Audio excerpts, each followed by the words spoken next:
Hello मेरे प्यारे प्यारे दोस्तों, मेरे यूट्यूब चैनल में आप लोगों का बहुत बहुत स्वागत है। आप लोग जलपरी की कहानी सुनिए।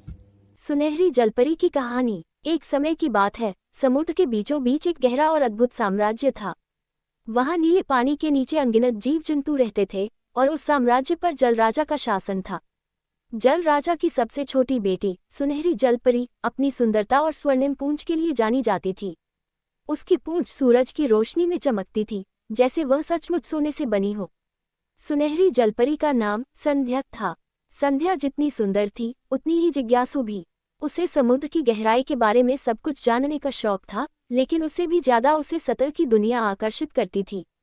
वह अक्सर सतह के पास जाकर नावों और इंसानों को देखती और सोचती, इंसानों की जिंदगी कैसी होती होगी। सपनों की दुनिया। एक दिन जब संध्या समुद्र के ऊपर एक चट्टान पर बैठी थी, उसने एक बड़ी और शानदार जहाज देखी। जहाज पर एक राजकुमार खड़ा था। वह हवा से बात करता हुआ और अपनी मूंछें संभालता हुआ बहुत ही खुश दिख रहा था। संध्या पहली बार किसी इंसान को इतनी करीब से देख रही थी। उसकी आंखें राजकुमार पर टिक गईं और उसका दिल पहली बार धड़कने लगा। क्या मैं कभी इस दुनिया का हिस्सा बन सकती हूँ? उसने खुद से पूछा। विपदा और सहायता। अचानक मौसम खराब होने लगा। आसमान में काले बादल छा गए और समुद्र की लहरें उग्र हो गईं। जहाज तूफान में फंस गया। राजकुमार पानी में गिर पड़ा और बेहोश हो गया। संध्या ने ये देखा और बिना सोचे समझे उसकी मदद के लिए दौड़ पड़ी। उसने राजकुमार को अपनी सुनहरी पूंछ के सहारे खींचा और किनारे तक पहुंचाया। जब राजकुमार की आंखें खुली तो उसने बस धुंधले में एक परछाई देखी। वह नहीं जानता था कि उसकी जान बचाने वाली कोई जलपरी थी। संध्या ने खुद को छिपा लिया, क्योंकि जलपरियों को इंसानों के सामने आने की इजाजत नहीं थी। बलिदान और सौदा। संध्या का दिल अब राजकुमार के लिए धड़कता था। उसने इंसानों की दुनिया में जाने और उसके करीब होने का निर्णय लिया। उसने अपनी दादी से सलाह मांगी, लेकिन उन्होंने उसे चेतावनी दी, इंसानों की दुनिया हमारी दुनिया से बहुत अलग है। वहां तुम्हें बहुत दर्द और त्याग सहना पड़ेगा। संध्या ने फिर भी अपना मन बना लिया। वह समुद्र की जादूगरनी के पास गई। जादूगरनी ने उसकी सुनहरी पूंछ को 2 पैरों में बदलने का सौदा किया, लेकिन इसके बदले उसे अपनी मधुर आवाज छोड़नी पड़ी। संध्या ने अपने प्यार के लिए यह बलिदान स्वीकार कर लिया।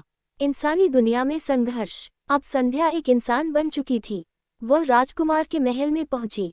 राजकुमार ने उसे देखा और उसकी सादगी और सुंदरता से प्रभावित हुआ, लेकिन वह नहीं जानता था कि यह वही लड़की है जिसने उसकी जान बचाई थी। संध्या अब बोल नहीं सकती थी और वह अपने दिल की बात कहने में असमर्थ थी। राजकुमार के जीवन में एक और राजकुमारी आई, जिसे वह अपना जीवनसाथी बनाने वाला था। संध्या का दिल टूट गया, लेकिन उसने अपने दर्द को सहते हुए राजकुमार की खुशी के लिए मुस्कुराने की कोशिश की। प्यार का अंत या शुरुआत। संध्या को अपनी दुनिया में वापस जाने का समय आ गया था। जादूगरनी का जादू खत्म हो रहा था। उसने आखिरी बार राजकुमार को देखा और समुद्र की ओर लौट गई।